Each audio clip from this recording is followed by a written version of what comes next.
advantage. Unity to Space Command. Do you copy?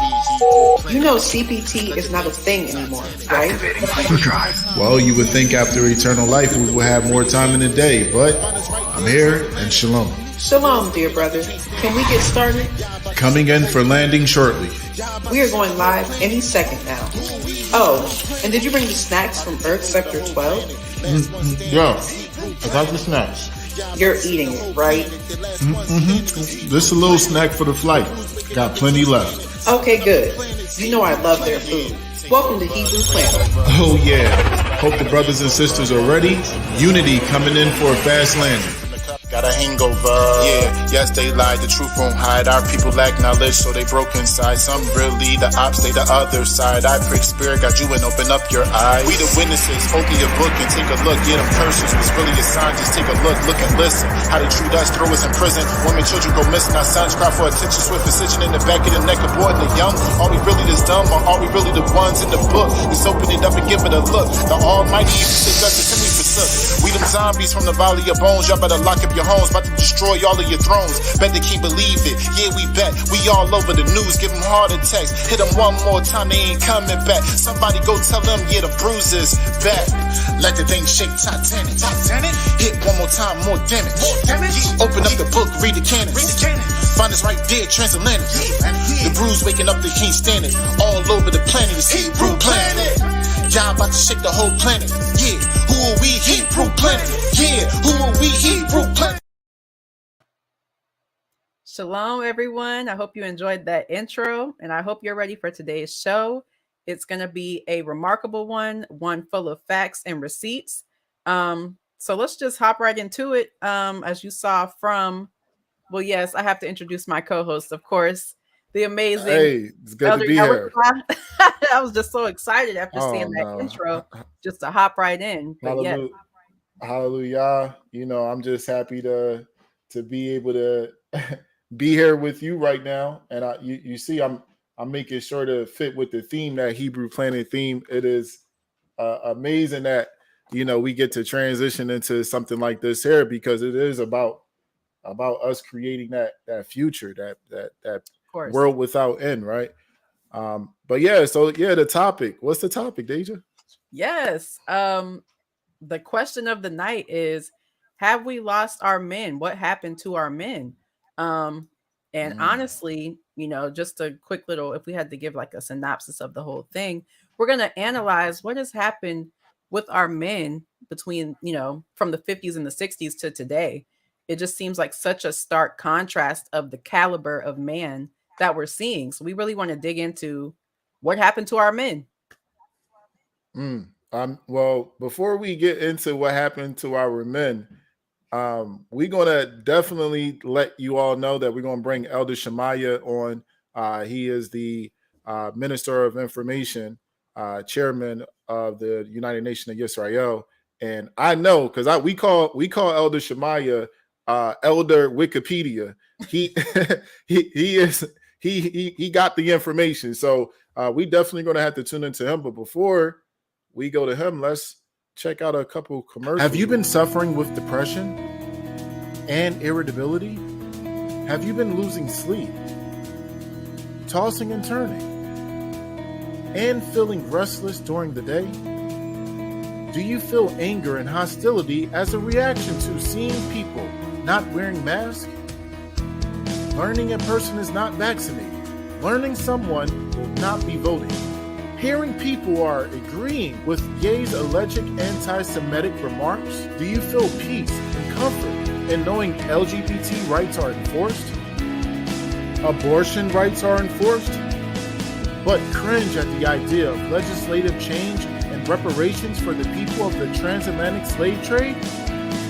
You may be suffering from Stockholm Syndrome. Yahuwah can help. Yah can be taken scripturally by young children and adults, with or without food, once or multiple times a day. You cannot overdose on Yah.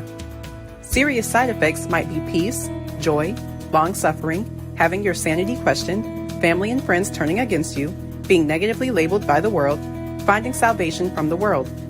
Contact someone about Yah. the #1 prescribed for Stockholm Syndrome.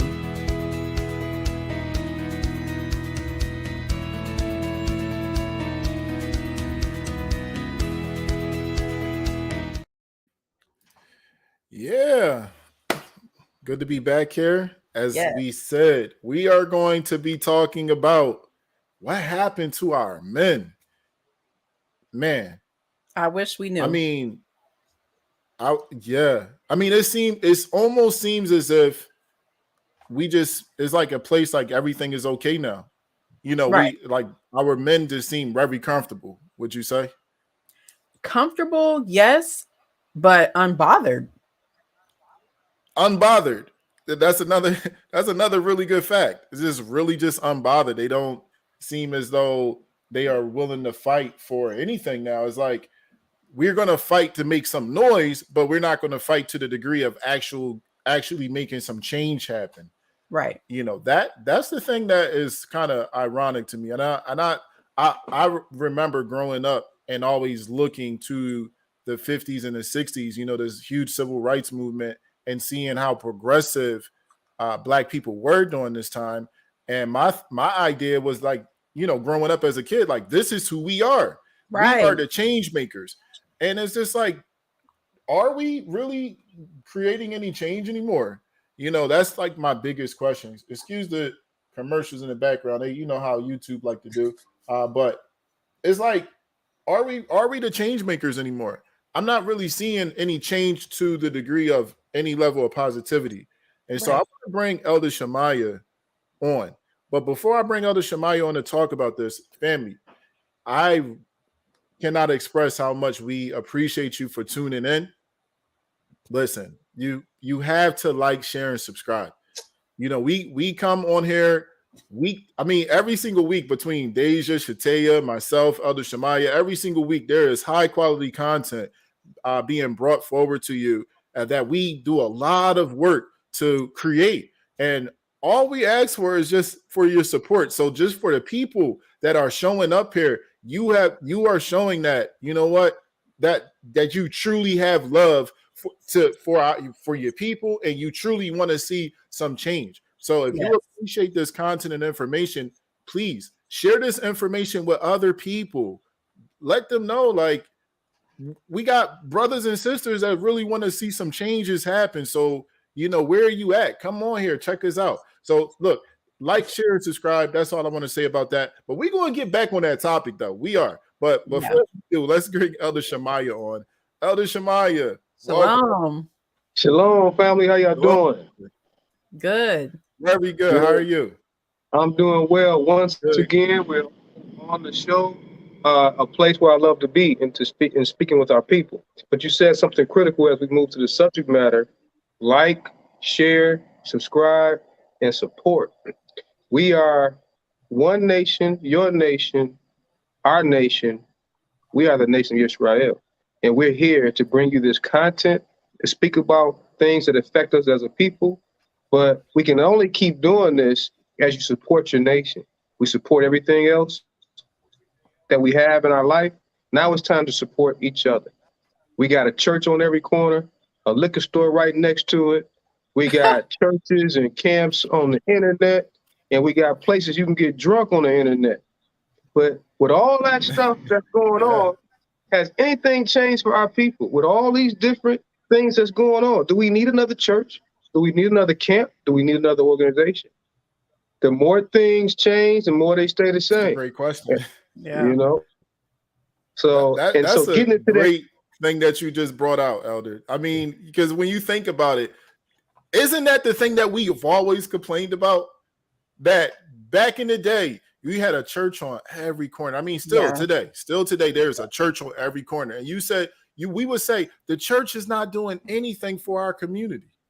Right. And so back the 50s and the 60s, it was people coming out and actually making a difference. And I mean, you know, the civil rights movement, of course, you know, one of the leaders of that was Martin Luther King. So that was a big part of the church community, but they had to come out of the churches in order to make a difference. But there was a grassroots community that really stepped up to the plate during that time. And it was really a lot of our young men. But what's the difference today? Like you just said, you made a great point. Today, there's a church on every corner online. And it's like, right. it's the same problem. Right. There's a church on every corner online, and it's like, what are we doing to move our nation forward as a people, you know? And what are our men doing? So, Elder, I want to just jump right into this.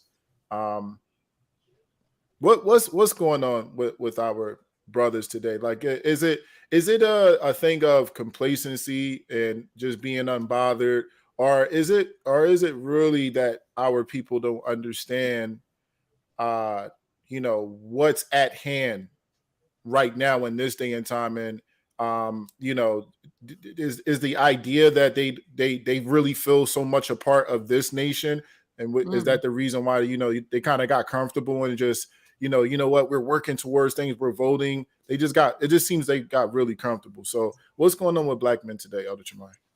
Well, you know, in order to deal with that subject matter, we got to start with a couple root causes. We got to get to the foundation.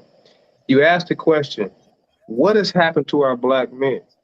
So I'm going to answer that question with a question which I don't like to do, but what happened to our black men? I would like to ask at the same time, why is that even a subject? And here's why I say that. Have you ever seen anybody say, what happened to the white man? What happened to the Hispanic man? Why is it that what happened to the black man in relation to the household of our people is tantamount on the lips to everybody? Why is that? How come it's not everybody else? So reason why I start with that is because you got to ask yourself the question, if it's just the black man, is that systematic? Is that planned? And if that is planned, who put that plan in place? Who put that plan in motion? So we got to start picking apart the systems that we're connected to look at those things. So there's several things that affect why our men are not in position that they once used to hold. And if somebody is targeting us for that, why is that? That's because the family is the nucleus of the nation, our nation. So if you take away the family structure, if you take away how things mesh between husband and wife and children, then you destroy the nucleus. You destroy what has So brought are you us saying together. that the nuclear family in the 50s and the 60s, it was whole, it was complete, nothing had come in between that? And if you're saying that that is the root cause of what we're seeing today, how was the nuclear family destroyed? What did they do to destroy that? Well, you had what you call the It's a good welfare question. system. The welfare system was one. And so when they issued that system in relation to the family structure, you couldn't get welfare benefits if you had a husband, if a man was in the house. And the question is, why would we need a welfare system in the first place? Because there's a cliche out there.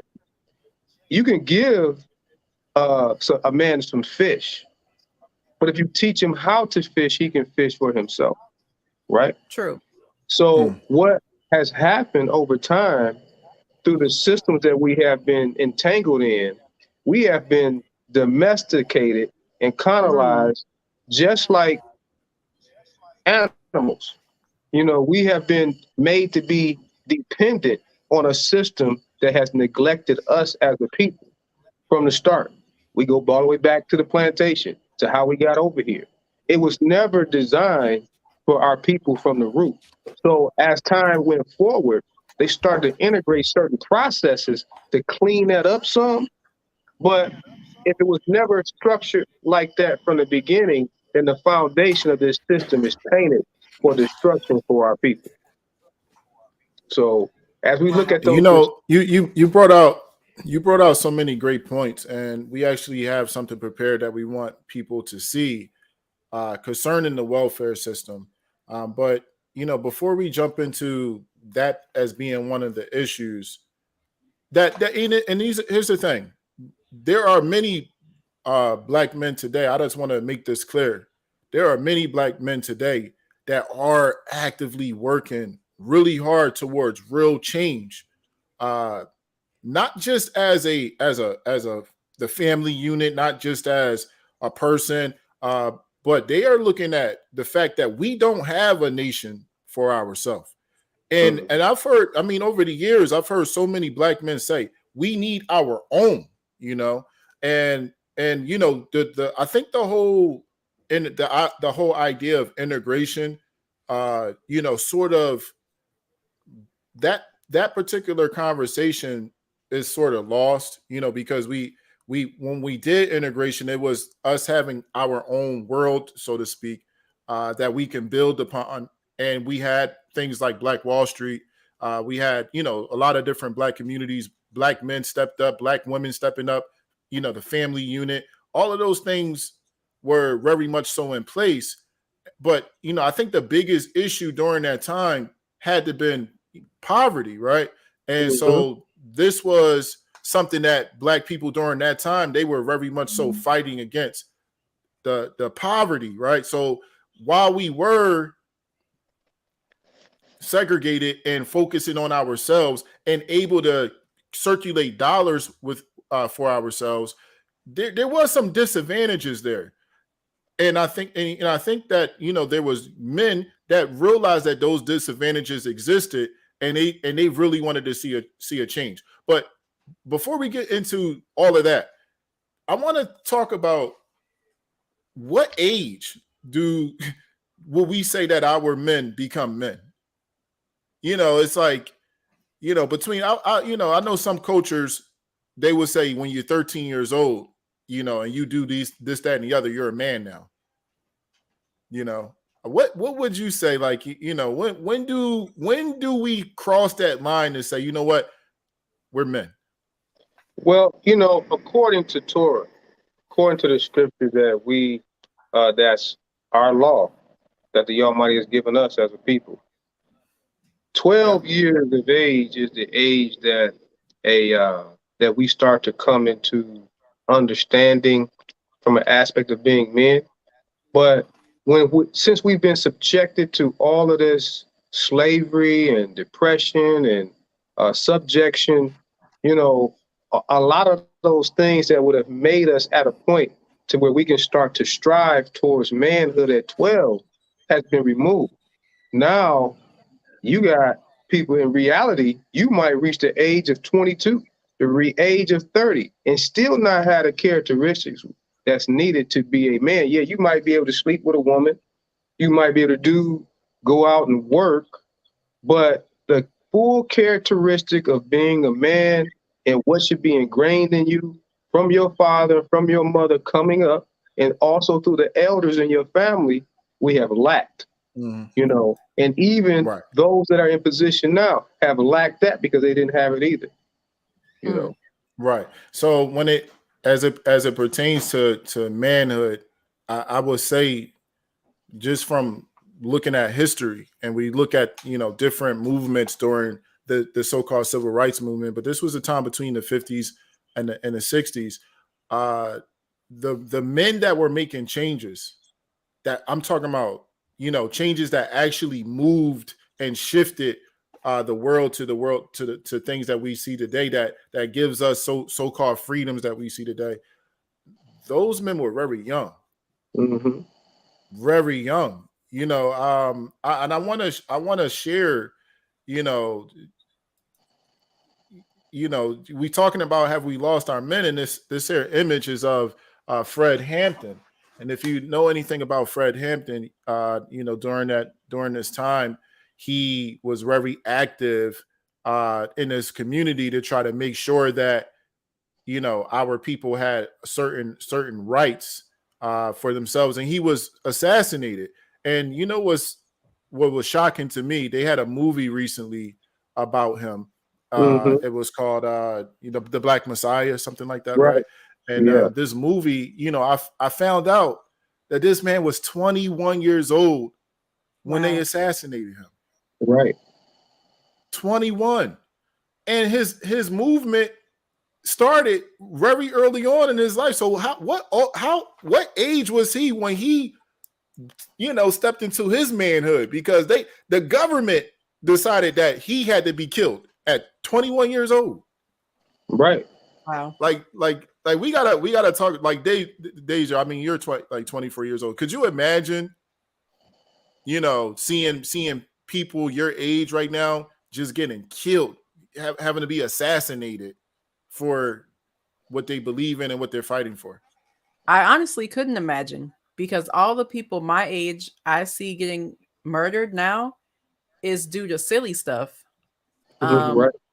Gun violence, drugs, illegal gang activity. Like, it's never anything honorable that our men are dying for anymore. I mean, aside from those dying at the hands of police brutality, but that's a systemic issue, which is a whole other thing. No one's really dying Right. for real causes anymore. So honestly, that would be something to see myself. Yeah, and I've in my lifetime I have not seen a young men our age, in their 20s to their 30s that are dying for what they stand for. And but during this time, it just seemed like everybody was ready to just like they ready to die for what they believe in. Yeah. And here's the thing: I'm not saying that people should just jump up and just be out there just ready to just die. But the thing was, I don't think that they were ready to die. It was just that what they were fighting for. They really understood that this change needed to happen. And if it came to them dying, for what they believed in, then that's what it was going to be. So, do y'all feel as though that we are in a place right now where our men are like that right now? Like they're willing to die for what they believe in? I don't see that. I mean, I see it when it, as Deja said, as it pertains to some street stuff, they willing to die for that. But when it, for really making some change for families, I don't see that. Yeah, well, I'll say this. There may be some out there that exist, but the majority of our men, their focus is on that they put their life on the line for is for material things, whether it's money, whether it's cars, whatever the case may be. And this thing they call the almighty dollar, in God we trust on it.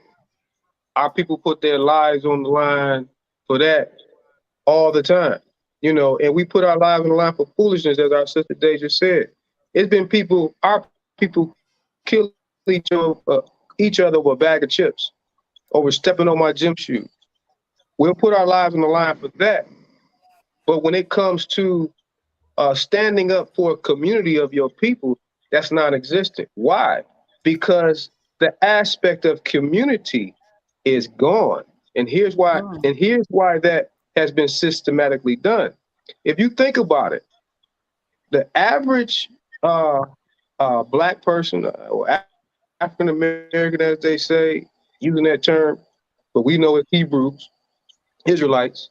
The average, when we grow up in the hood, the first thing we want to do is move out the hood and move to the suburbs and move with and close to our oppressors while they trying to move away from us. But the first thing we'll do is say, hey, I gotta get away from these niggas and I gotta go out there and stay with them. So where did that mentality come from? How did we get that mentality, first and foremost? And even for the people that, like, if we look at the leaders of today who are most likely rappers or athletes or what have you, just speaking on the rappers, what are they bringing back to the community? Because they all say, I do this for my hood. I do this for so-and-so. I do this for so-and-so. But we don't see that you're doing anything for so-and-so. Like, are we all not so-and-so? Did we not? I mean, I'm confused. Like, what are you doing it for then? It seems like it's all a very selfish thing. Once people do have the resources and could really make real change, they never want to be the change agent. They just want to change their circumstance for material gain. Mm-hmm. Exactly. I mean, I just, we talking about this, right? And it seems as though like these people that got into these positions, they have to some point have escaped the reality that our nation is actually facing, which is we have lost everything, and it's almost as if, after slavery, you know, we were just kind of, yep, y'all just go ahead, y'all just do y'all thing, you know. We were doing our thing. We built cities. You know, we made many inventions. I mean, first of all, we built this whole entire country. So to the point where they say that this is the greatest nation in the world. Yeah. And we were on our way. Yes. I mean, thank you. Yes, we have built the greatest nation in the world, as all the world says this, right? Mm-hmm. And then we get thrown out and we have to do our own thing now. And we start building our own nation, right? With much less. Within the nation. With much less, with no support. And, you know, I mean, how many years would you say, Elder Shamayah, that it took from the so-called, you know, emancipation to us actually building our own communities for ourselves? Oh, man. Well, we started that not too long after, you know, even during the sharecropping times, we started to come together because we've always been a communal people. So now the structure in that community has changed and grown and gotten larger and gotten better. And when they start to see the structure of our communities coming together, you know, systematically, they started to destroy it. Then you got the influx of drugs, and when you got drugs, you got crime. You got all these things that now start to destroy our community to where we say, the heck with my community, I got to get out of it. I can't be around my people. I got to go out and be with somebody else because in the ghetto, in the hood, you know, it's, you know, things are just not right, you know, and even, you know, and sometimes, and also when you look at the ghettos of yesterday to today, even though our people didn't have much, that just because you don't have much doesn't mean that it has to look like it's trash. What happened to cleaning up the neighborhood? It starts off with self-love, loving yourself, having some sort of value for your people and for where you are. And you don't go out there and their neighborhoods do the same thing. Of course not. Right. I mean, and you would, and, oh yeah. Go ahead, Deja. No, I was just saying, you know, even speaking to having our own things. We shared a post today. Dr. Umar was on the Breakfast Club talking about it's 4 institutions you need to have a successful community, to have a nation: hospitals, schools, banks, and supermarkets. Why don't we have these things? And why aren't we working towards having these things? Why are our people not bothered by the fact that we don't have the bare necessities that we can provide to ourselves? Back then we were bothered and concerned, but I guess that was out of survival. It's like, okay, if you're going to kick us out of your neighborhoods, we have to build it. I mean, we know what we need to survive, so we're going to build it. And we did that. And they got mad at how successful that was and destroyed it. And after that, it just seems like the whole thing just like fizzled away. Like, do we not still desire to have these necessary institutions? Yeah, I mean, you bringing out so many great points. That's what it really seems like, you know, and it seems as if, to me, you know, if we just looking over history, that there was a time that was our mentality, just doing for ourselves and building our own infrastructure. But it almost looks as if they were given the opportunity to escape that, right? And so the torch that they were running with, it was almost like, well, you don't have to run this race anymore. Why don't you just come on with our race and we'll give you some of that money? You know, we'll give you some of that money, and now you don't have to focus on building your community anymore. You could share in our community. So I mean, has integration, would you say, Deja, kind of? Yeah. Can I speak to the manipulation of that though?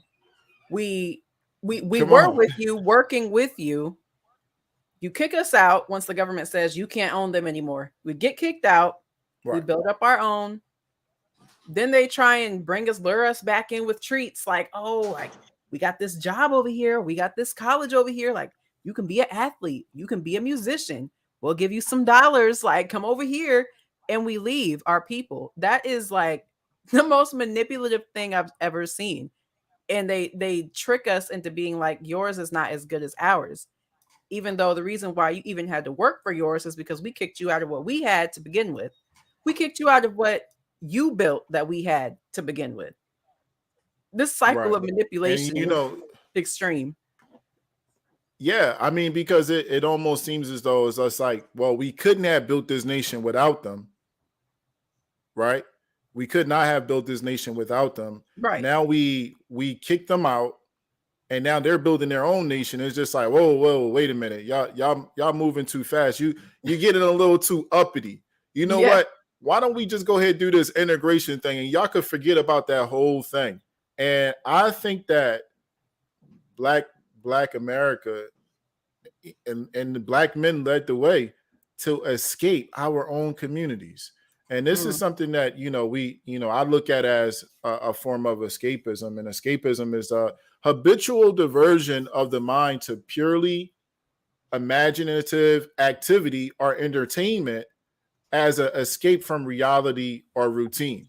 And so we are living, because and this is funny. What is it called that we are living, right? The American dream.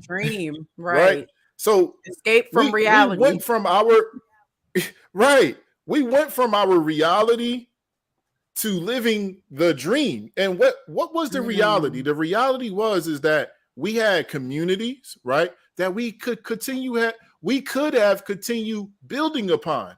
Yeah. And just think, if we would have just stayed focused that way and had not gotten to this place of, escaping that, where would we be today? That's the real question. Where would we be today if we had not left our communities and would have continued building upon that? And so what are some of the escapes? And this is what I want to kind of share and talk about. And Elder Shamayah and I will get into that once he comes back. But he brought out one of the things that are a part of that great escape. And, and I'm just going to go through this here list that I got of different things that we have seen attribute to this escape, right? This is how we escaped. We escaped through sports, right? 50s and 60s, you got to think about it. What sports players really stepped up as being, these fantastic sports players that jumped into the, this industry to finally make big money, right? So, you have Jesse Owens, you have Muhammad Ali, you have, in the baseball, who's the baseball player that we had that y'all remember? Jackie Robinson. Jackie Robinson. Excuse me. And so they were a symbol of that escape, right? Because now these Negroes can make white money. Right. We got Elders back. Okay, he's working on coming back, and also education, right? College education. Before we go to the education piece, yeah, sure. The sports thing is just so paramount to me because all of the most successful athletes we see in professional sports are us. Literally us. And they literally funnel us from their schools, their colleges. It's like a pipeline, it's just direct pipeline. And, you have our brothers and sisters be like, well, why would I attend an HBCU? I'm not going to be nationally recognized. I'm trying to make it to the league. I'm trying to make it to the pros. I'm trying to get the bag. Why would I go to a HBCU when I'm not going to get the recognition I need if I go over here to Duke or Carolina or whatever? Right. That's so wild how they literally, they just grab you like that. Like, nope, you're mine. Yeah. And I mean, what we had at that time, we had our own leagues, right? And just like you said, what was it beneficial for us to stay in our leagues? I mean, could you imagine what kind of league we would have today if we would have continued that. You know, I mean, would the NBA be as big as it is today? No, it just wouldn't be. You know, and so all of these leagues that we had through sports, you know, that's just was a big escape. We got to escape and get to that white money. Someone said the ones mentioned at the beginning were in the fight during the 60s. Yep. I mean, and that's really what this was about. This was a fight to be able to was it a fight to escape our own reality? So now one of the things that Elder Shamayah brought out, and while he's working on getting back on, he talked about the welfare system. Yeah. What was the welfare system indeed a way to help us, or was it a way for us to get away from our own responsibilities to be able to feed ourselves? Because I just wonder, and this is just a question, it's just, you know, and I don't know. Black Wall Street, you know, often Black Wall Street is brought up. Did they have some sort of welfare system to feed themselves? You know, if someone didn't have enough money, you know, did they have some type of system in place to be able to make sure that people have food? And if they were as advanced as, you know, we always look back and talk about, then I would have to say yes, right? I mean, or maybe all the men worked hard enough, made sure they grew enough food to feed their families. I was going to ask, was there a need for it? It wasn't like people were working and still unable to take care of their families. Was there even a need for their community to have to take care of others? You know, I don't know. That's a valid question. I know in this system, it is, because they make it to where you have to rely on them. You know, most of our people that are uneducated, they can, and they have several kids and what have you, they cannot afford the cost of living that it requires to have decent food. You know, a lot of our people live in food deserts. They don't even live within 5 miles of a grocery store. They got to eat out of a convenience store. So you got that, you know, and it's like, and that's even today, you know. I mean, yeah. And they tell the women, the more kids you have, the more money we'll give you. So it just keeps you reliant on the system perpetually. You just like, well, hey, this kid is going to be my next check. It doesn't even matter who the daddy is. I don't even have to know who the daddy is. I just need the kid so I can survive. And and as a man, I mean, honestly, I would say that for me, and I'm sure for Elder Shamayah as well, we don't want somebody else feeding our kids. You know, that's not what we want. We want to be able to feed our own.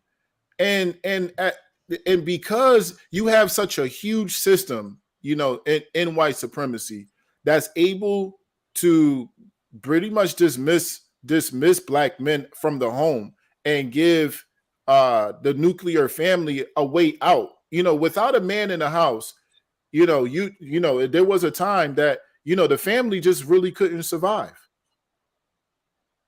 You know, but now there could be no man in the home, and I'm telling you, they, you know, our sisters and the kids could be living real good.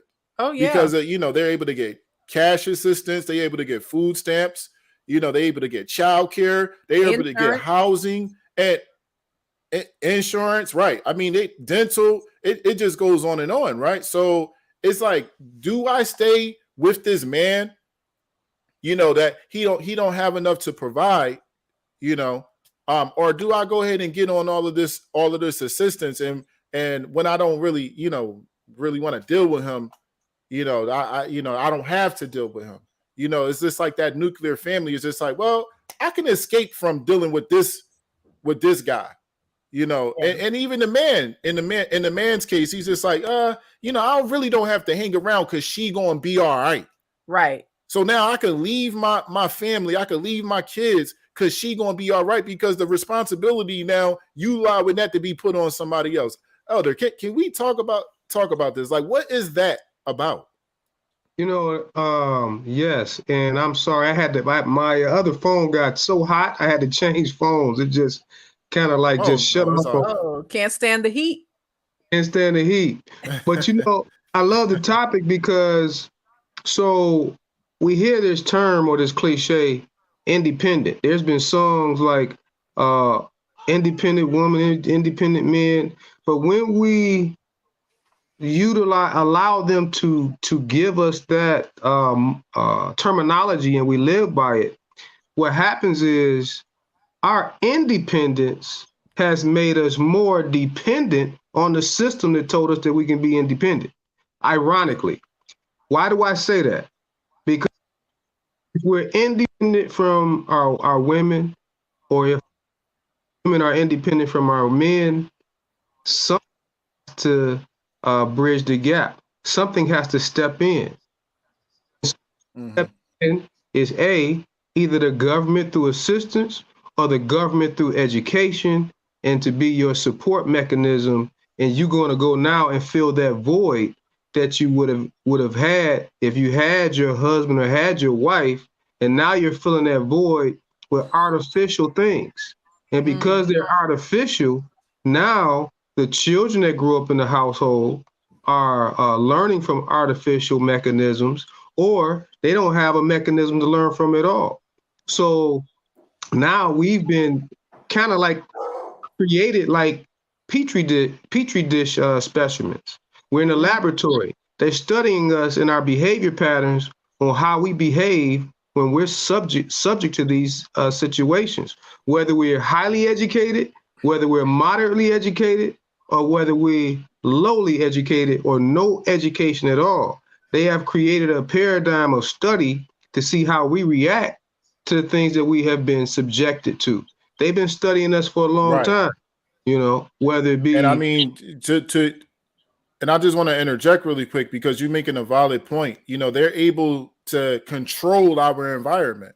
They're able to control our money. They're able to control our education. They're able to control our food. They're controlling all of these things, right? And handing us a dream. And that's why that term escapism is really true, because it's purely imaginative, the dream that we are saying that we have obtained, you know. And when you really think about it, if they're able to control all these things, right? And if escaping escaping our situation truly has helped, wouldn't we be able to see a trajectory of growth for our people? But the reality is, and I'm just going to bring some of this out. I see a decline. Reality is that even bring it out. It's been a decline. There has been there has been virtually no growth. Now just think about it. From which line are we? Hold on. Slavery times. Oh, we're at the bottom. This goes to 2019. Yeah, we're at the bottom. So this right here, that red line right there that you see, African American, as they say, as you can see from pretty much the 1960s. Wow. You know, to up until now, the line has virtually not changed at all. And you know, and here you interesting see, for you to say that, because aren't we looking at the analysis of how we were in the 50s and 60s to now? And this chart started, the average is 1963. Right.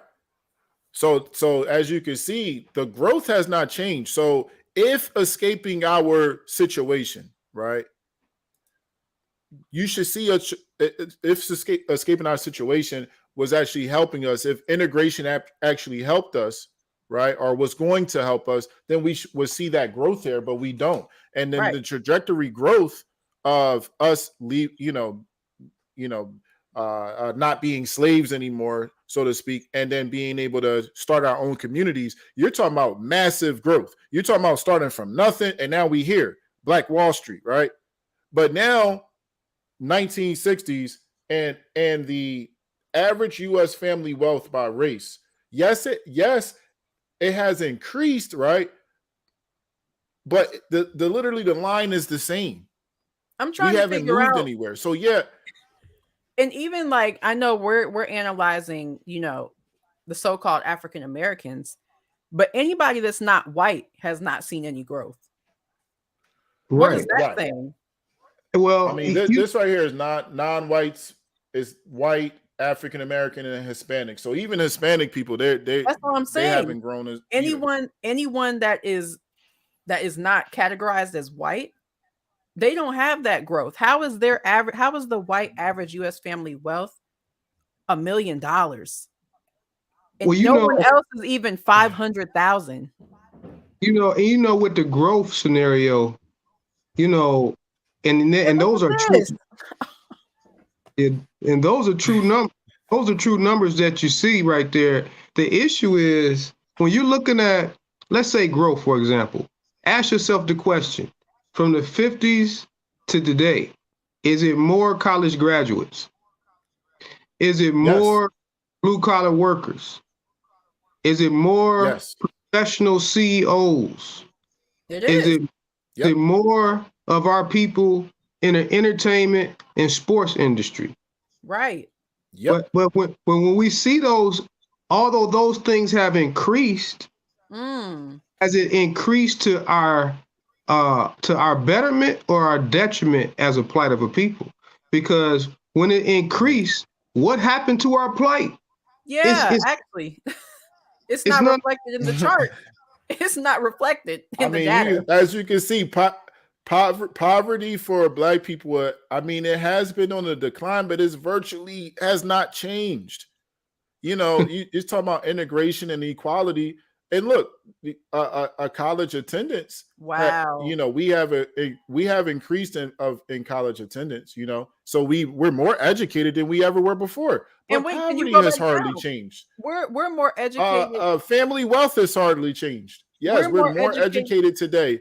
Yeah, but even compared to the white percentage, it's more of us, even in the 60s and today. Yet the wealth does not reflect that. I'm confused as to how the family wealth cannot reflect that when we're more educated. Because when you're educated, what happens? Think about education. Are you educated to be self-sustaining and self-sufficient, or are you educated to be on that hamster wheel in corporate America? If your answer is we've been educated to be on that hamster wheel in corporate America, then they can cut those jobs whenever. But if you learn how to create your own system, your own jobs, your own community, and grow and develop. See, what happened with us, Marcus Garvey, in my opinion, had it right. We should have been set aside to not integrate, but to get the heck out of Dodge as a people and develop our own infrastructure. Yes.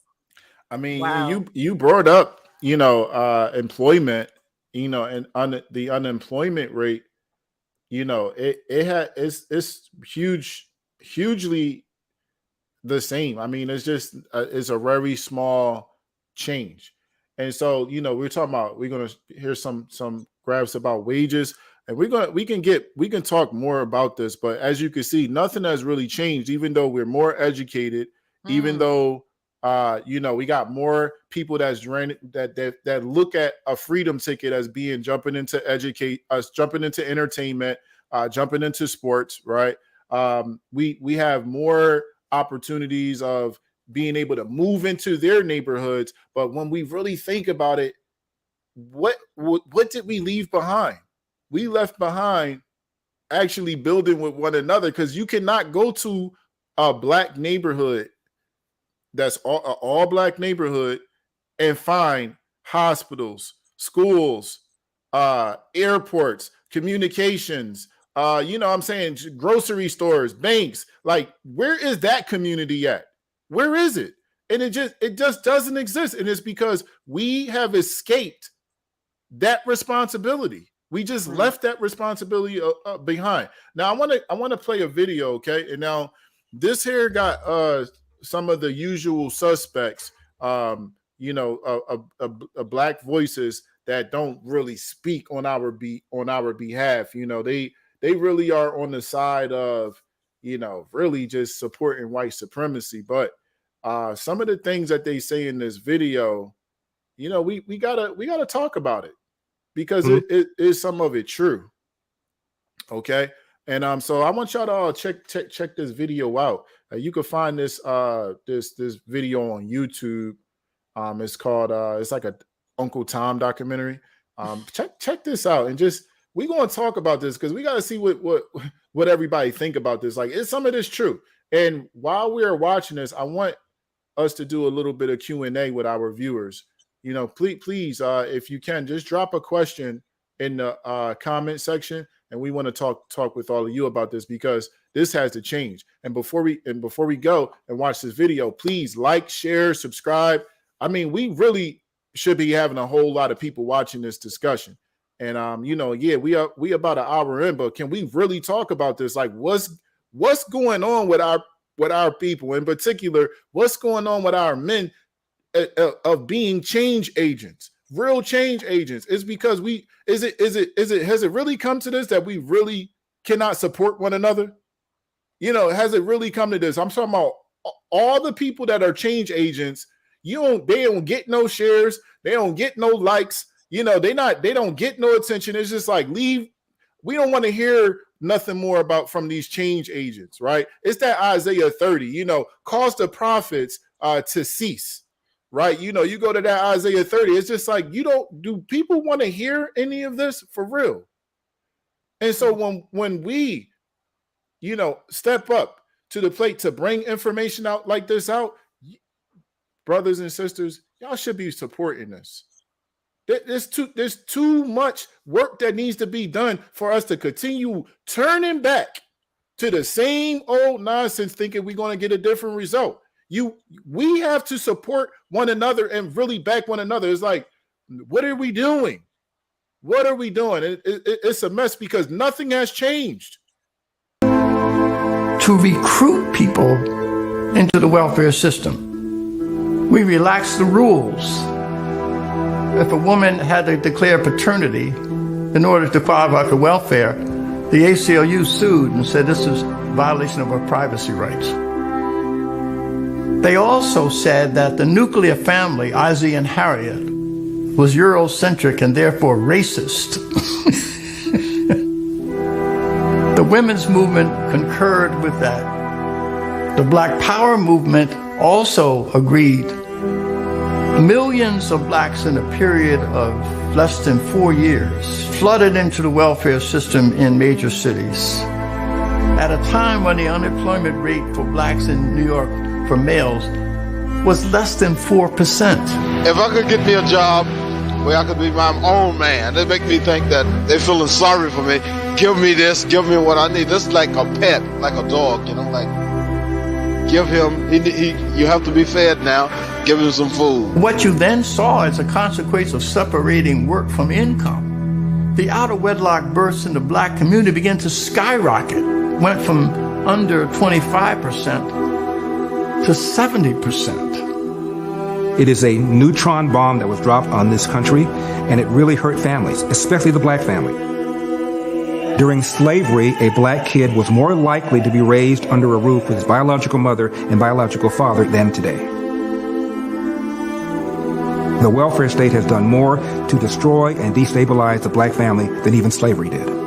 We allowed them to remove the fathers from our homes, removing the backbone of our families. I remember my dad used to be hard on us, making us fold clothes and washing dishes properly. And if we didn't, you know, we got a whooping. If we didn't do them right, or if we, you know, didn't do them when he told us to do them. And I didn't like him when he did that to us. My dad made me a responsible man by doing it. And it just really made me wonder, like, what if he wasn't there? I'm very blessed to be where I am today, and a lot of that has to do with the upbringing I had from my father, who was in the house, who made sure that we were in school, who made sure that we were clothed, that we had shelter, that we had food. That was my father. When I was growing up, fathers led, and you knew not to be fighting and carrying on because you had respect for the elderly, and you respect yourself because you represented your parents when you're out there. But that representation is no longer there because the man is not there. If you look at every major issue facing the black community today, it can be stemmed back to fatherlessness. You see black people joining gangs. They're joining the gang to simulate a family unit. Family unit could be solved with father. don't understand what it's like how to treat a woman, how to be respectful, how to earn a living the legal way. They didn't have a father in their home that taught them these things. And then that father didn't have a father in his home. So this generational fatherlessness is far more dangerous to the black community than institutional or generational racism. If there is a strong man in the household, people aren't eligible for these benefits. So you see how it kind of starts and it just grows and grows and grows. With the political left, this whole idea that government can bring people out of poverty and that government can fix all the problems, we know that government can't do that government can't raise a family. When I did him like that, he was like, man, this y'all, you can have the piece. I said, that, I want the money in your car. DeQuandre Weaver was 14 years old when this video was shot. And this week, a judge sentenced him to serve 20 years in prison for a list of felonies.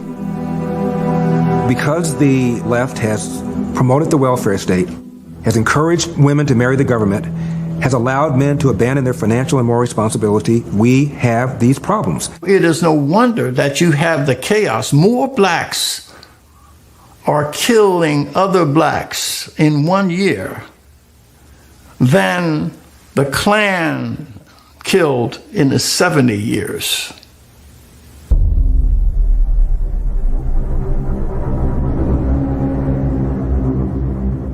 We are on autopilot in the destruction of our own communities. Black on black crime is something that our media tells us that we're not allowed to talk about. Over 93% of black homicide victims are killed by other black people. We are not supposed to be outraged, and we're not told to remember the names of those victims. Because if we begin to focus on that area, something that is causing real harm and devastation to our communities, we might uncover the truth. Our inner cities are all by Democrat design. Like Chicago, like Baltimore, and like Detroit, they have been run by Democrats for decades. We have been made to believe that the conditions in our cities are normal. We're supposed to turn a blind eye to the corruption, to the crime, to the gangs, and instead focus on what our media deems of more importance. We are instead told that we should be focusing on white people. We're supposed to be reactive and angry and fearful about white supremacy, when in fact, it is liberal supremacy that is harming our communities.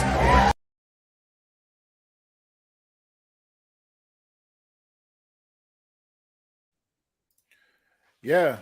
Wow. There you have that. I mean, it's hard. Like, it's a lot of people in there that I would say I don't really necessarily rock with like that. You know, these people are, I don't see them actually doing anything to really make a difference in our community, but they're not lying here. I mean, would you say that, Elder Shamayah? Would you say that did you hear any lies there?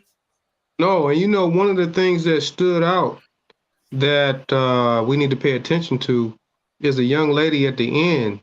She said we need to be watchful for liberal supremacy.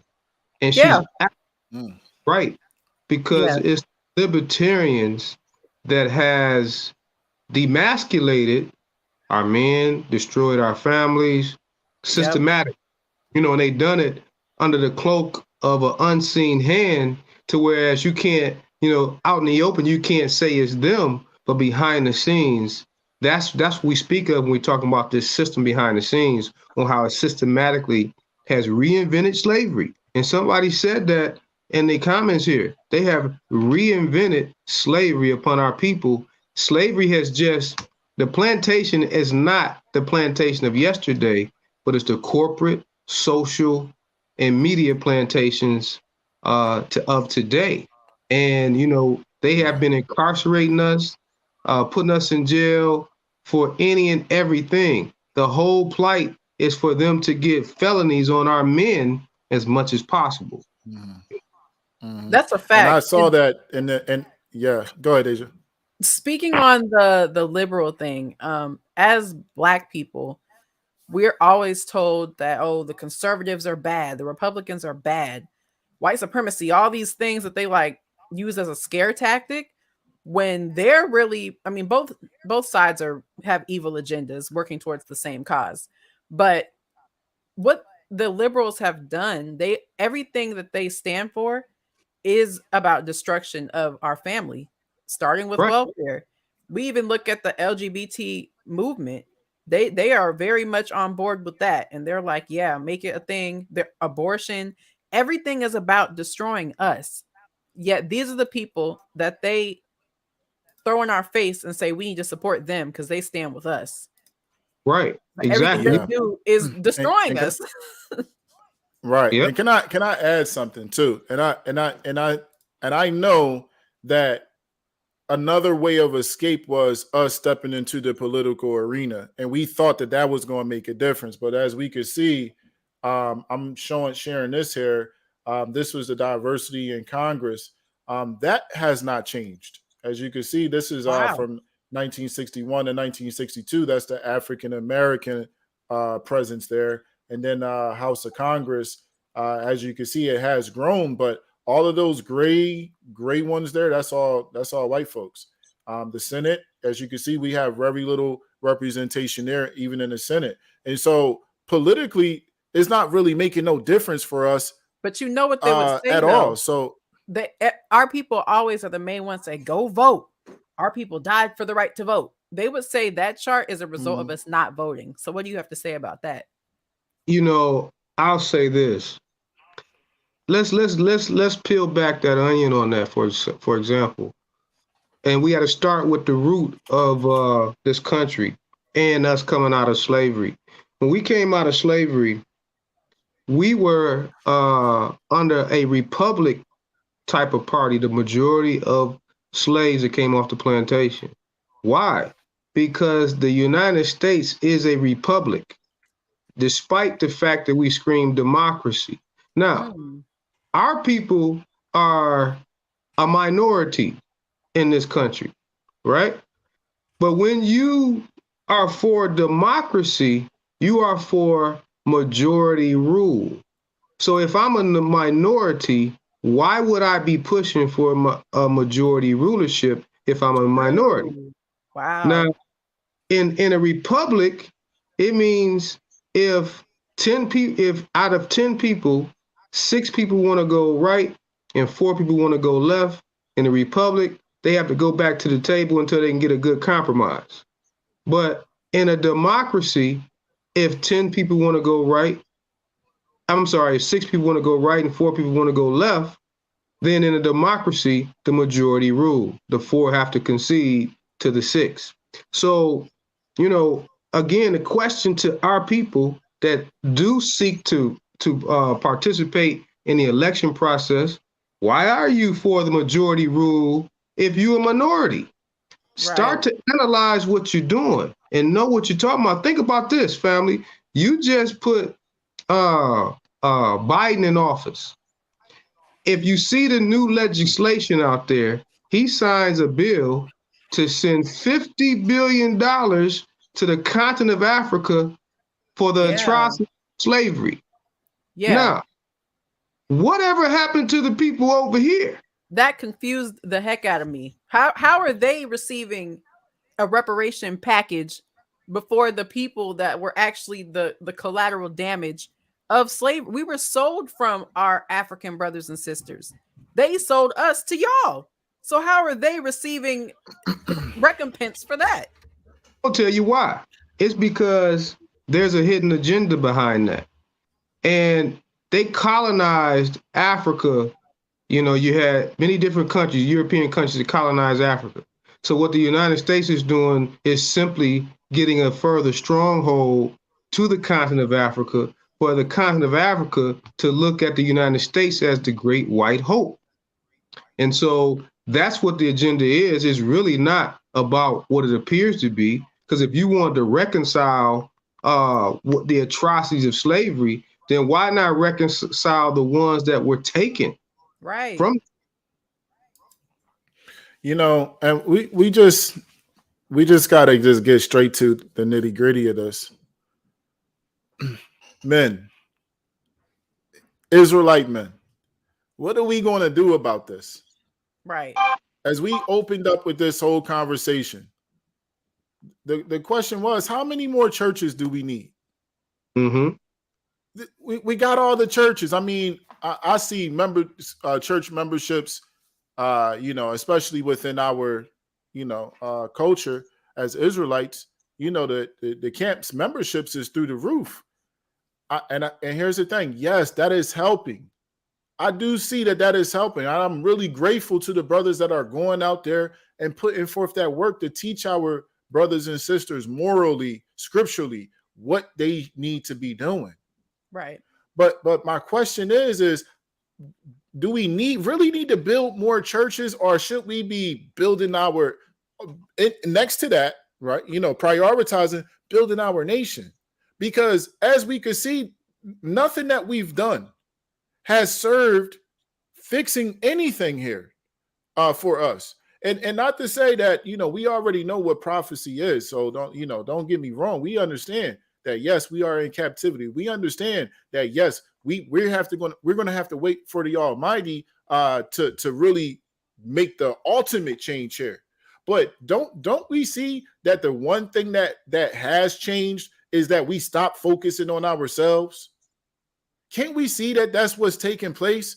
We left our communities to go build once again other people's communities with no promise in sight for our own growth.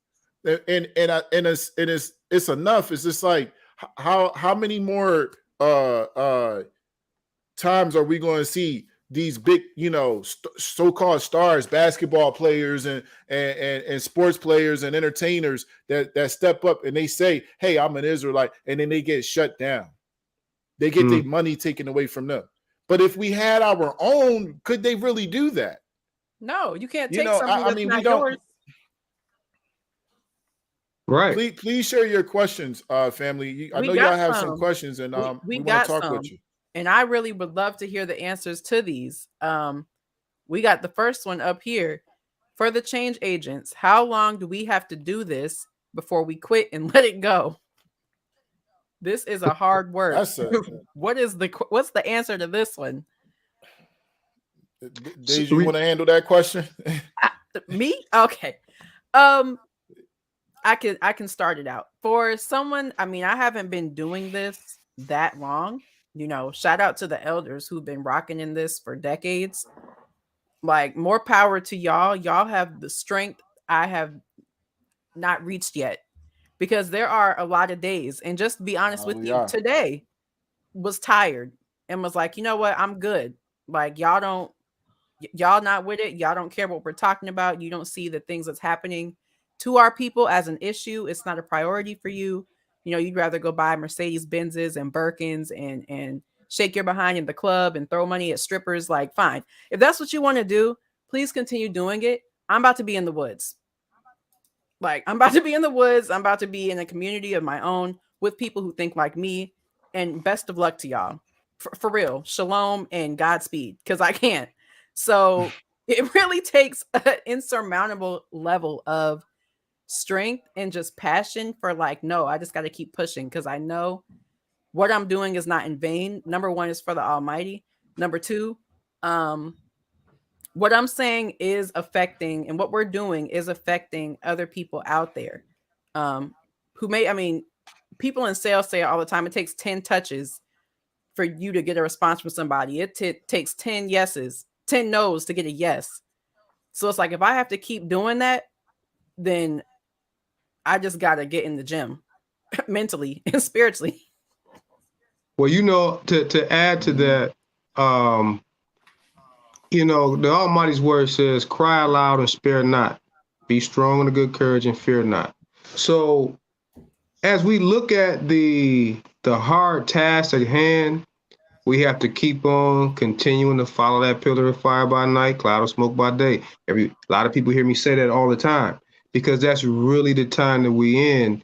Because even when we look at the time of Moshe, when he was in ancient Egypt, calling forth Israel to come out, it was not an instant thing. It wasn't instantaneous. So we just have to continue. And like you said, Sister Deja, we got to put our get your workout on, because the hard-headed Israelites, our people, are just hard-headed. We just have been indoctrinated we have been grafted into a system that has caused us to continue to perpetuate self-destruction and self-hate.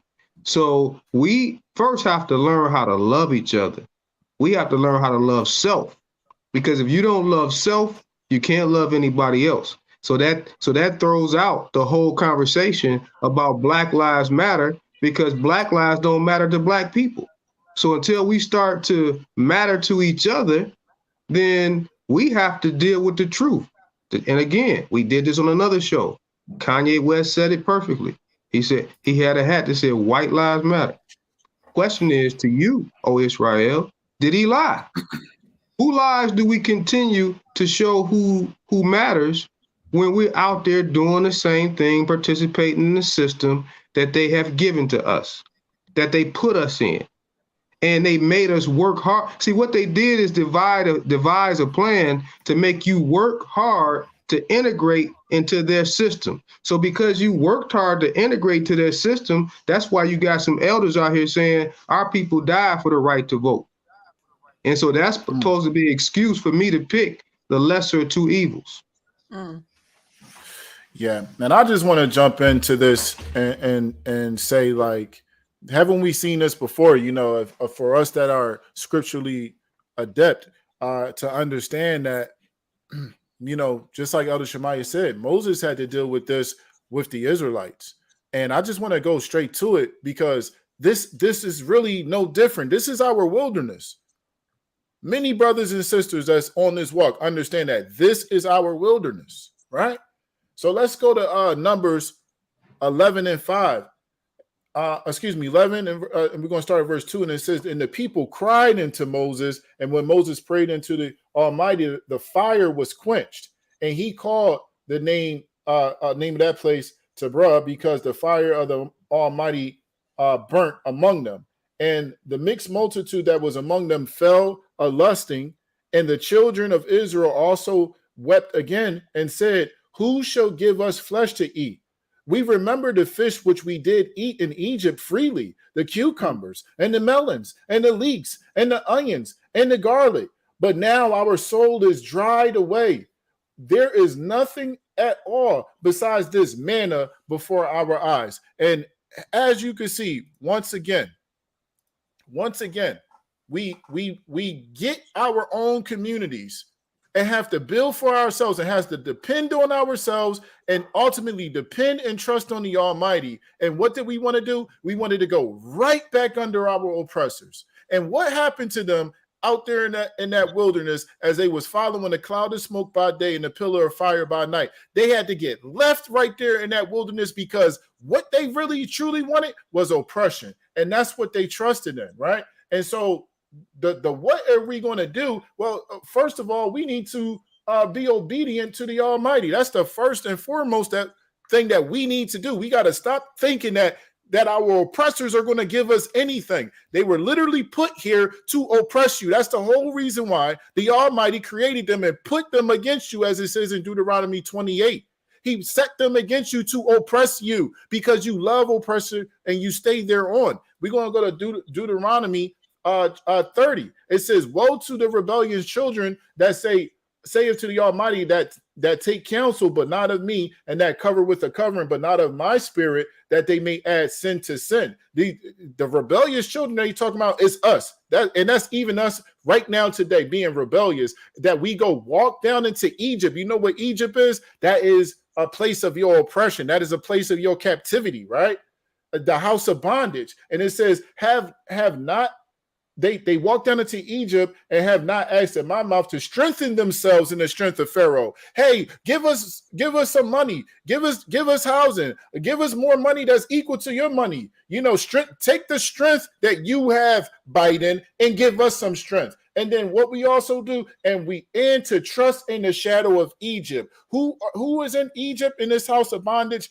Well, the people of the bondage, the people of that's keeping us bondage, is the Egyptians, if you want to see that, you know, the American society. That's what we trust in. We as men, are we really going to sit back and trust in the American society to give us anything? Or are we going to keep on We're going to turn right back around and walk right back into Egypt because at least we had a job, you know, that we can buy a house and a car with. That's what we want to do, right? And we're going to scroll down just a little bit.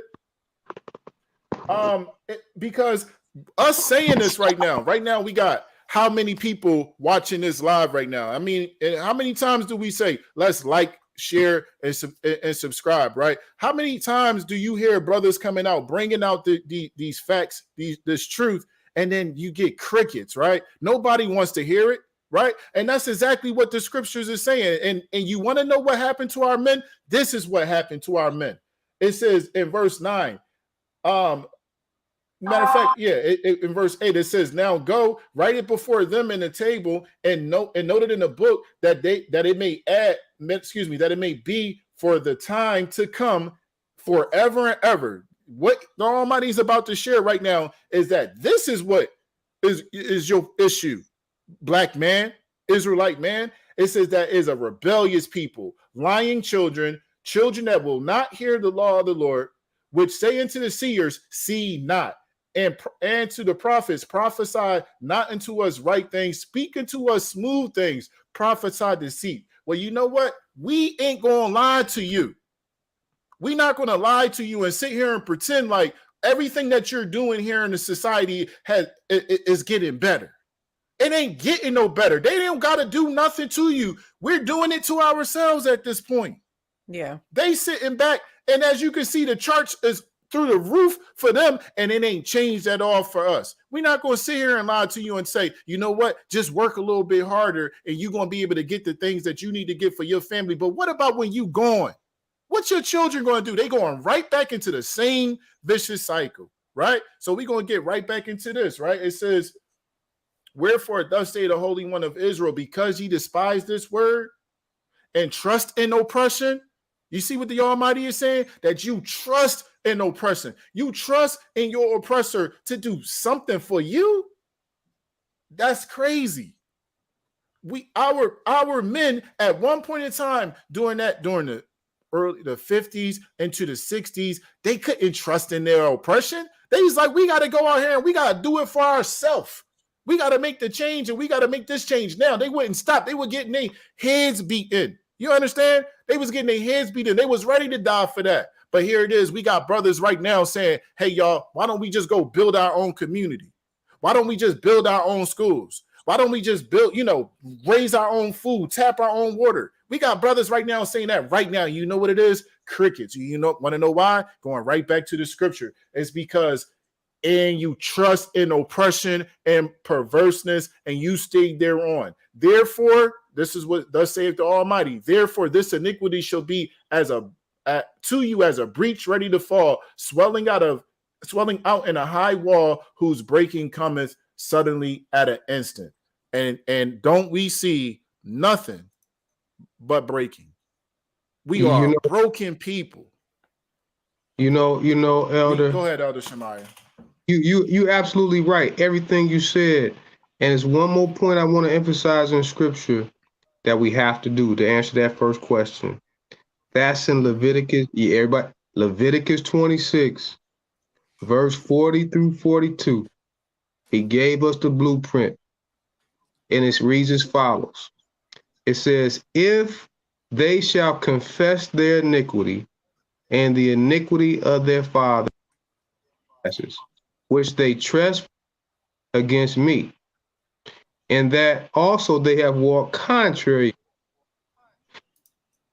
to confess iniquity. We got to stop beating ourselves on the chest, stop being self-absorbed, not only confess our iniquity. What verse are you at, Elder? That was verse 40. What verse you got again? Verse 40. Yeah. It says, so we have to confess our iniquity and our trespasses, and that we have walked contrary to the Most High.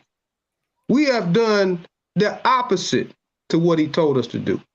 Therefore, as much as you hear me say, follow the pillar of fire by night, cloud of smoke by day, we have not done that perpetually.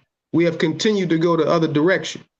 The Almighty says, go in the front door In Israel, you still trying to go through the side door, the windows, through the roof, and you digging holes and making tunnels to get into the house that he told you to go in the front door for.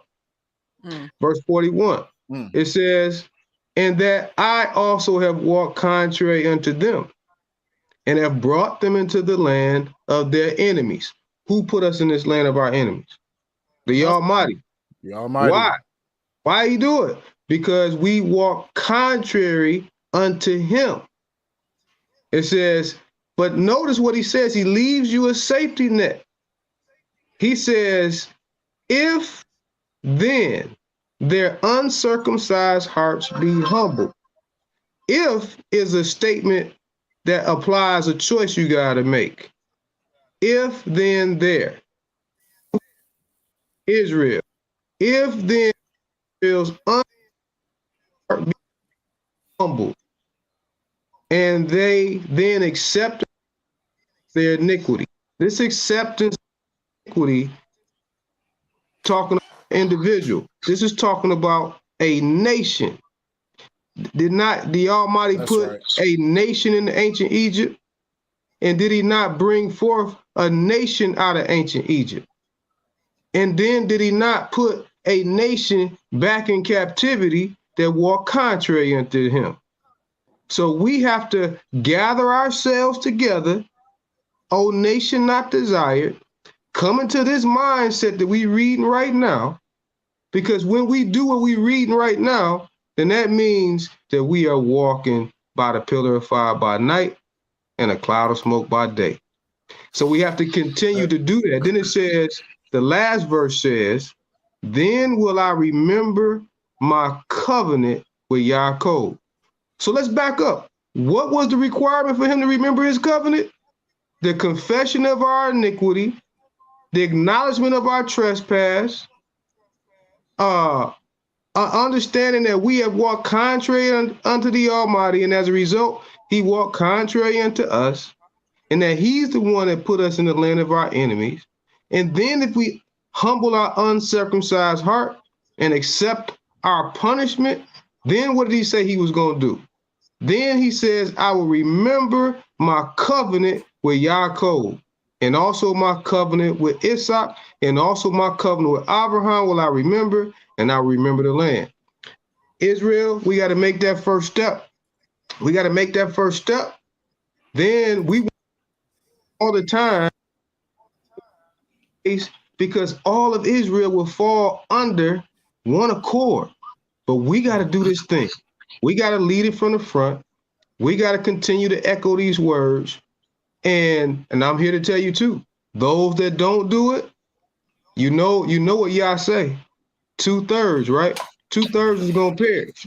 So if you don't get yourself together, Israel, you're going to perish with the nations that the Almighty brings his judgment upon. That's just how it is. So just as hear the word of the Almighty, they didn't want to hear the prophets speak, and they don't want to hear the word of the Almighty today. Contrary to popular belief, 99% of Israel that say they know Yah or believe whatever, don't trust the Almighty. How do I know that? Because we can see it in their actions.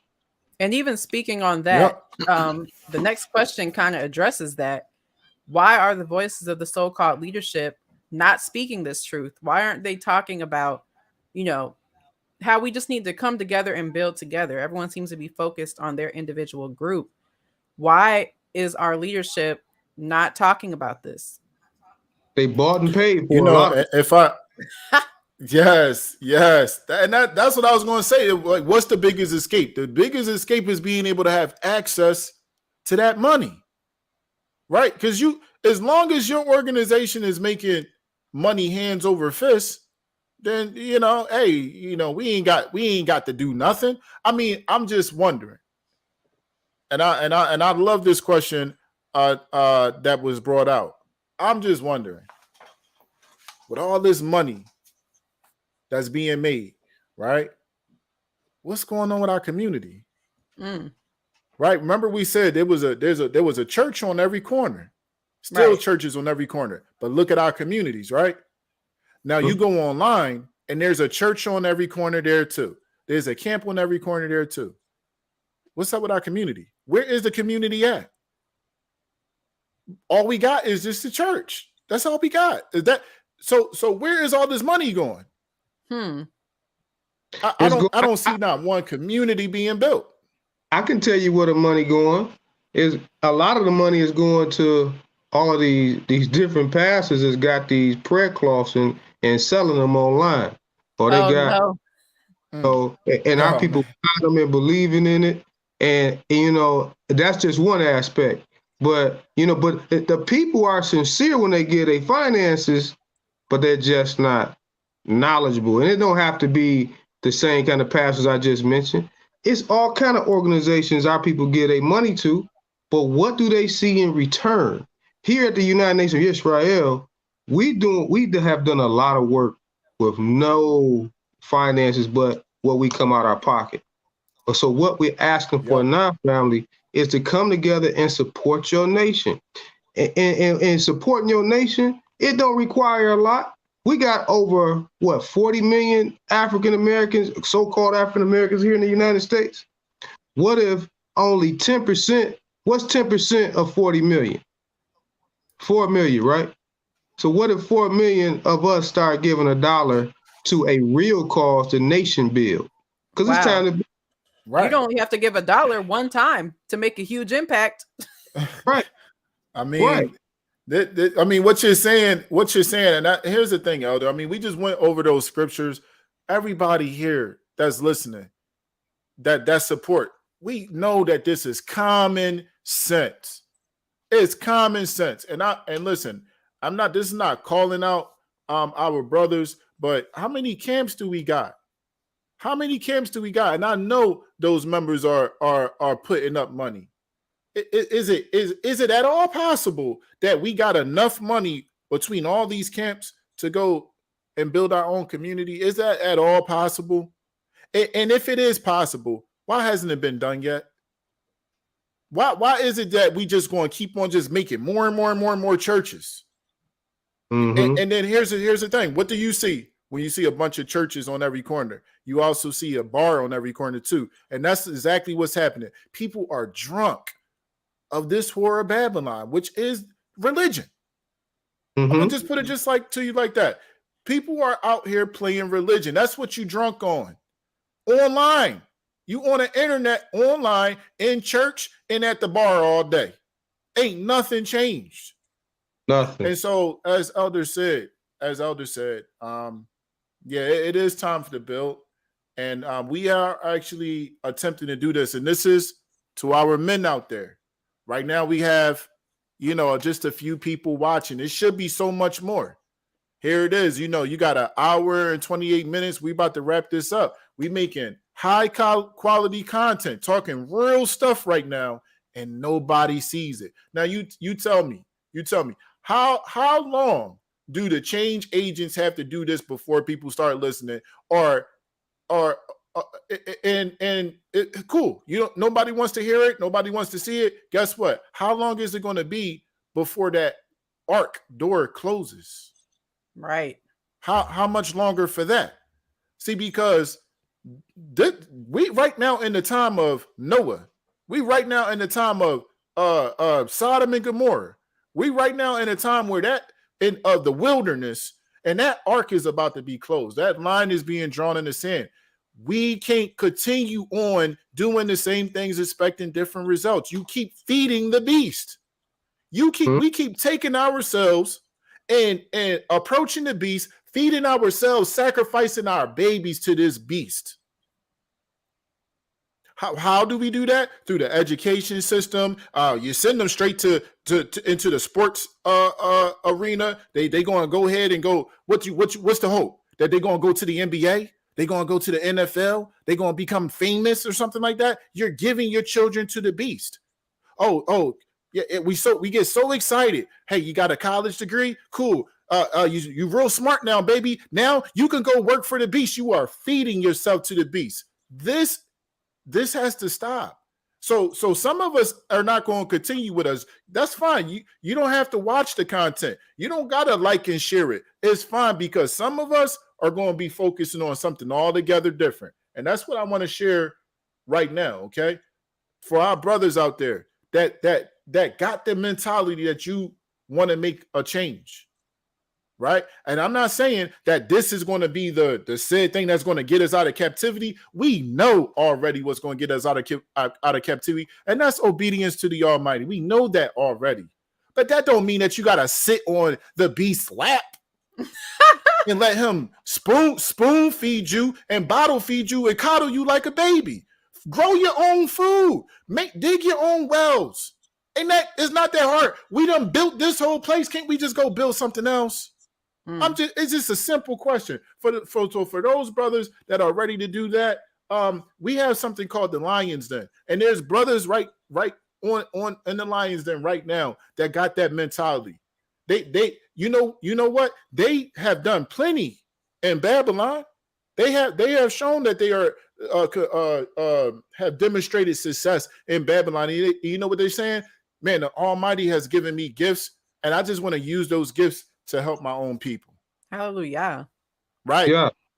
Right. And so we meet every week, Thursday at 6 p.m. All you need to do is go to yahwillgather.us/brotherhood, right? And then what you can see as well is just pretty much ways to support. Okay. All we asking for is just some follows, right? Sharing the content, attend the events. Don't leave us keep hanging like this. And I'm talking about even for the people that's tapping in and watching right now, family, we y'all all we got. I mean, how much more sharing and content can we make without y'all? I mean, you know what I'm saying? Listen, and we going to preach to the wind. You know what I'm saying? We just going, hey, if nobody show up, we going to still prophesy. We still going to bring out this truth. Okay. So for those brothers that are interested in making a difference, we are inviting you to come to that Lions Den. Okay. And you can find a link to the Lions Den on our Instagram page, Hebrew Planet. Okay. And you're going to learn many things from brothers that are, I'm talking about the brothers got real skills. I'm not talking about some people that just, they just doing whatever. I'm talking about brothers that got real skills. This week, we're going to be focusing a little bit about finance and how we can build assets, right? And so one of the assets that Hebrew Planet, the United Nation of Yisrael, one of the assets that we focus on is land. This right here video is 100 acres of land that we have that we can build on. And right now, ain't nothing on it. And we just asking the brothers, what can we do with this right here? 100 acres. Did you know that Black Wall Street was built on just 60 acres? Well, we got 100 here. What we doing? Okay, and this is not the only place that we got. This is not the only land that we got. We got land all over the United States empty. You know why? Because everybody is staying wherever they're at and just working their job and just living their life. And we get that, but family, how long that's going to last? And I'm not trying to scare nobody, but how long is that going to last before you saw what happened with COVID? That thing got shut down. And if it would have went any more worse, I don't know if we would have been able to get back to where we at right now. And where was you going to get your food at? You went to the supermarket, there was no food in many places. People was crying over toilet paper and food, talking about it's about to be a famine. Where? Do you see how lush this place is right here? You talking about getting food from a supermarket during COVID, it's about to be a famine. Look at the land. It's fertile soil, ready to grow food. You don't got to worry about a famine. The Most High is going to provide for us if we trust him and build together. That's all we're saying. Mm-hmm. That's all we're saying. So brothers, come. If you are that type of brother that really want to build, and hey, listen, you could have your church. You can go to church. You can go to the camp, learn what you learn, and that's good stuff because we need people that's like-minded. We don't need knuckleheads that just want to come and play religion in church and acting like they gangbanging in the church. Like we don't really need that. But we got something for that energy too. Where are our warriors at? So I want to just bring out, and I'm sorry, I'm talking long here because I just had to bring this out. I apologize to, my brother and my sister here that they're bringing out information too. But I just want to share this last point for the brothers out there, for the brothers out there that got that fire in them. You know what I'm saying? They got that energy in them. Well, guess what? The Almighty is not just one way either. It's not all holding hands, and it's going to get rough. Things are going to get rough, but it's okay because at least we're together. How many times have you seen lions, male lions, walking together? They don't walk by themselves, and you don't think that they fight. You know what I'm saying? That's fine, but at least can we do something constructive with that? Because the Almighty says this. This is what the Almighty says, and this is in Psalms 82, 1-4. It says, the Almighty stands in the congregation of the mighty. Where are our mighty men at? Step forward, mighty men. That's who we need in the lions den, the mighty men. And you know what the mighty men do? He judges amongst the gods. How long will ye judge unjustly and accept the persons of the wicked? That's what mighty men are supposed to be focusing on, being able to be judges and not accept wickedness, right? Defending the poor and the fatherless, do justice to the afflicted and the needy, deliver the poor and needy, rid them out of the hand of the wicked. When are we going to rid ourselves out of the hand of this wicked beast system? Come on. We just waiting. And meanwhile, you get a whole 5 likes on fire content like this. You know what I'm saying? Right. Hey, it's okay. We take that though. You know what? Like I said, eventually the arc is going to close and that storm is going to come and people going to look up and they're going to be wanting to get on that arc. But it's closed. Right. And so while some people here are going to be looking in the distance at all the damage that's being taken place, it's going to be very hard for some people to escape that. And it was your own choice and decision because you really didn't want to build nothing but churches. Where's you going to go hide in the church when you hungry? Let's be real talk.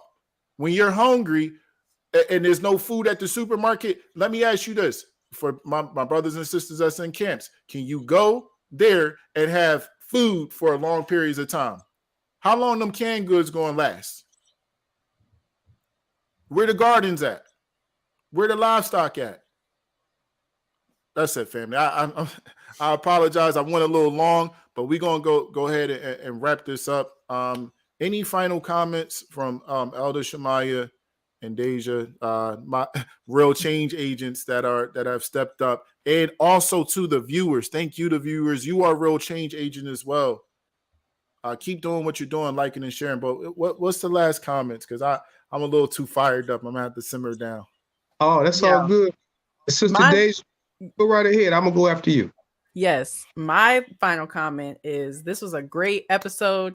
Thank you to everyone that supporting, watching, subscribing, liking, sharing. But likes and shares and subscribes, they stay on the internet. They stay on this platform. What are we doing outside of that? Hallelujah. If the internet was to get shut down tomorrow, can you still create change? Can you still get this word out? How can you still spread everything that we're doing and be actionable if the internet was gone? So let's just keep that in mind, number one. Number two, let's not leave the sisters out. I'm gonna need you to pull up that sisterhood page. We got the Almighty's House of Yisrael. We are standing for virtuous sisterhood and community, helping our sisters get back to virtuosity, helping our sisters return back to what Proverbs 31 woman is. Because as we see in the Lion's Den, our men are getting right. Our sisters also got to get right. We have separate roles. We're equally important to the nuclear family, to the unit, to the nation. So on Tuesdays at 7 p.m., we just passed it.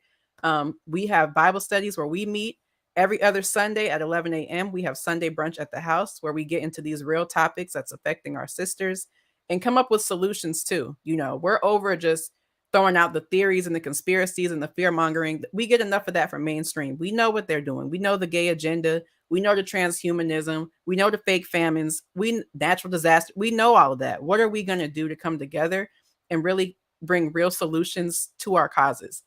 So definitely visit www.almighty'shouse.life. You can see more about the programs that we have and the initiatives we're working towards: economic wealth development, community development, EVRI womanhood reestablishment, health rehabilitation, getting away from all these terrible things that's hurting us, killing our kids, killing our families. Link with us sisters. We would love to collaborate with you.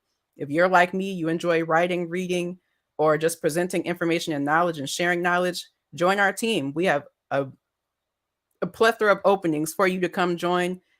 Use the gifts that the Most High has given you for these causes and to help our nation. So yeah, I'm done wrapping up. Hallelujah, all praise. Well, I'd like to say thank you to both my brother and my sister. Once again, a wonderful show.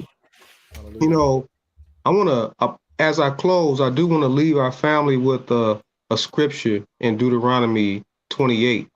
And I'm going to read that. And that's Deuteronomy 28. And I'm going to start it off at verse 12. And it goes as follows. The Almighty shall open unto thee in his good treasure, the heaven to give to bless works of, and thou shalt lend unto many nations, and thou shalt not borrow. Family, we are not in a position as a nation to lend to anybody. But this is what the Almighty established us to be from the beginning. You're hearing us speak today as voices crying out in the wilderness of the people. So take heed to the voices that you hear. Take heed to the messages that you're hearing. Verse 13, and the Almighty shall make thee the head and not the tail, and thou shalt be above only, and thou shalt not be beneath. Now, are we in that position today? No, we're not. But what we're talking to you about is the hearing of the voice of the Most High to come out of what this captivity has been upon you. For Yah said he will overturn your captivity, but you got to listen, O Israel. Verse 13 continues and says, if thou hearkeneth unto the commandments of the Almighty thy power, which I command thee this day, to observe and to do them, and thou shalt not go aside from any of the word which I command thee this day, to the right hand or to the left, to go after other gods to serve them. So Israel, learn how to follow the Most High. Stop following everybody else. You got a choice to make, even while in this captivity. The Almighty put you in this captivity for you to learn. Learn how to make the right choices. Verse 15, it says, but it shall come to pass, if thou wilt not hearken unto the voice of the Most High Almighty, to observe to do all his commandments and his statutes, what I command thee this day, that all these curses shall come upon thee and overtake thee. Now we know the history on that, Israel. We know that our forefathers didn't choose rightly. Therefore, you find yourself in this captivity, as we all do today. This is why we have this message out here. But the Almighty also gave us a word, as we read earlier, how to get out this captivity. We got to humble our uncircumcised hearts. We got to accept our punishment. We got to stop doing the same thing that we've been doing wrong, expecting righteous results. How you going to do wrong, Israel, and expect righteous results? How you going to act like you righteous and you are in breach of the covenant? This covenant has to be mended. How do we mend the covenant? Humble your uncircumcised hearts. And when you do that, the Almighty will supplant in you, O Israel, to come forward and do all the things that we're talking about today. Ezekiel, in the word, by the mouth of Ezekiel, when the Almighty spoke to Ezekiel, he said, prophesy unto. The question was asked, shall these dry bones live? And Ezekiel said, thou knowest. But the Almighty said, you them. So the Almighty's hand is not slack today. It wasn't slack. That's why, again, you're hearing us come out with this information. We're not for any financial benefit. We're doing this for the benefit for the to the Most High and for the benefit of the nation, because we are all one. This is our nation, your nation, one nation under the Most High Almighty. So, family, please support, subscribe, help, and let's grow as a nation. Let's do the things that we do. Let's stop supporting that don't support us. Open your eyes and pay attention to what you have been doing. Is it just a feel-good message? Is it just a self-gratification? Is it just something that benefits you? If your paradigm and scope of vision does not include your people as a nation, then we're lost. If we only focused on ourselves or our individual households, then we are lost as a people, and we can't find our way out. But the Almighty has shown us the way. So adhere to the words of the Most High. Come on, family. Subscribe, take part with your nation. We calling out to all of our people. We have many positions in the nation for you to take hold of, for you to take leadership within, for you to take that position and grow it. We have an educational department where we teach our children. We have the Department of Information, which we disseminate information, was why you're seeing this right here. We have a Ministry of Health. We have a Ministry of Holy Garments and Textiles. We have a Department of Lawful Declaration. We even have a Department of Security and Defense. So we have a lot of things, just to name a few, that you can come in and help and support and take charge. If the Almighty's pricked it within you, we're calling you forward, O Israel. We are definitely calling you forward. This charge is for Israel.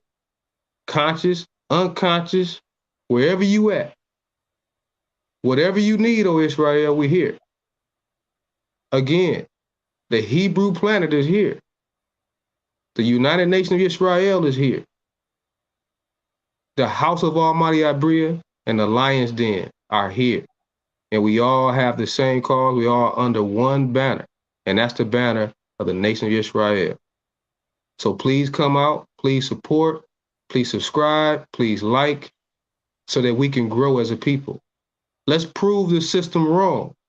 And let's prove the Almighty's word.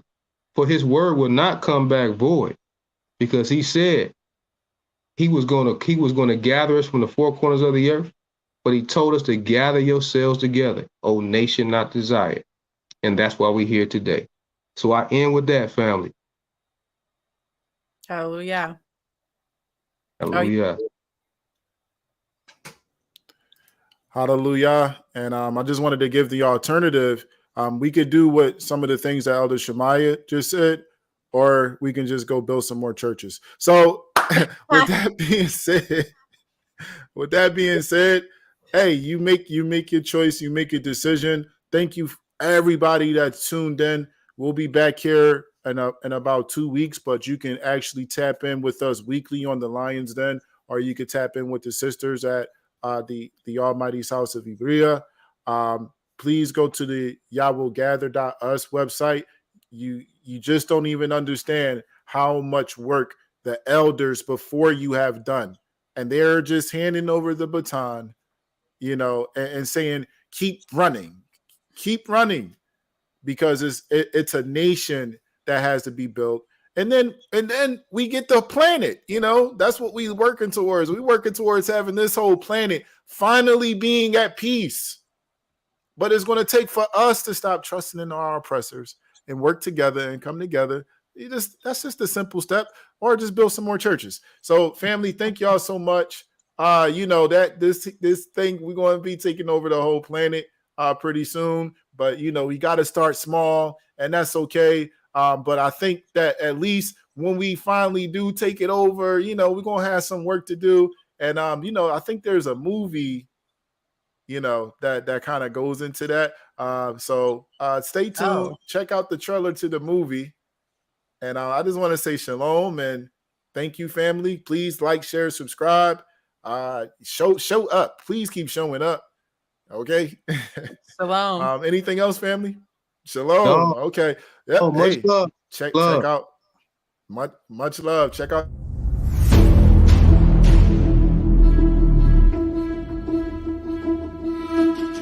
Yeah, 12.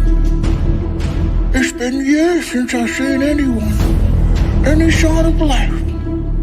I've been surviving off of rodents and for drinking water rain.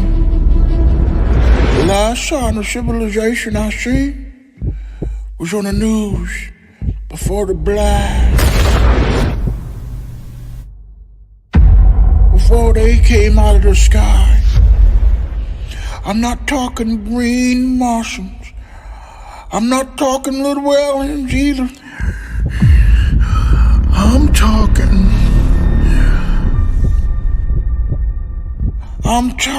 niggers.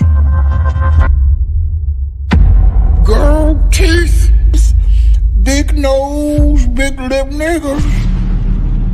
A strange flying object landed in my yard last night. I can hear in the distance music thumping all through the night. Talking me. I can smell them cooking. The whole planet. Who we eat fried chicken. Let the thing sink Titanic. I can hear them saying, one more time, more damage. Open up the book, read the canon. Find us right there, transatlantic. The rules waking up, they can't stand it. Y'all about to shake the whole planet. Y'all about to shake the whole planet. Who are we, Hebrew planet? Who is it? About to Prussians, nigga. stand in this Hebrew planet. Y'all about to shake the whole planet. The last one standing is Hebrew planet. The brew's waking up, they can't stand it. Just open up the planets, Hebrew planet. Yeah, take over, the breakover. This world got no swag, need a makeover. One way trip to hell, no layovers. They all drink from the cup, got a hangover. Yeah, yes, they lied, the truth won't hide. Our people lack knowledge, so they broke inside. Some really, the ops, they the other side. I pray the spirit got you and open up your eyes. We the witnesses. I didn't see it. What happened? There was a group outside? There was a group outside, 100, possibly more. They were wearing a shirt called Israel United in Christ. They're a group labeled as a hate group. I think that's a conversation for another day. Just here to focus on the game. You've said this whole time that you didn't know what kind of what kind of voice you had, and if these are the people that are out here in your name, do you feel like that's a consequence of what you've done? Again, I'm just here to focus on the game. CBS News, DreamWorks Animation. Now, the thing is, I skipped over maybe about 5 of them because it was just unclear on this list. The red are the executives that are Jewish at these companies. True Jerusalem. These are the people of the book. That's right. The Israeli government, however, does not recognize Tel Arad as a holy site. Israel have a law, you see, that indicates that. Trump, how are you feeling about it? How do I feel about President Trump? I think that white people put Trump in office, and that was the man that they wanted him to rule over their people. But I think black people, Hispanics and Native Americans have a king that they need to obey. And this is what my power said. Read Acts 5:29. Acts chapter 5 and 29. Then Peter and all the apostles answered and said, we ought to obey God. Representative of the whole nation of Israel. We're descendants by seed, by heritage of this people called Yisrael. So you... Who is the Hebrew of the nation of Israel? Let's talk about what happened during the transatlantic slave trade when the Portuguese bought slaves from the coast of Africa and took them to North, South, well, actually started in South and Central America and later migrated to North America, and we were spread across all the plantations on both areas. Let's talk about that. Let's have an open dialogue.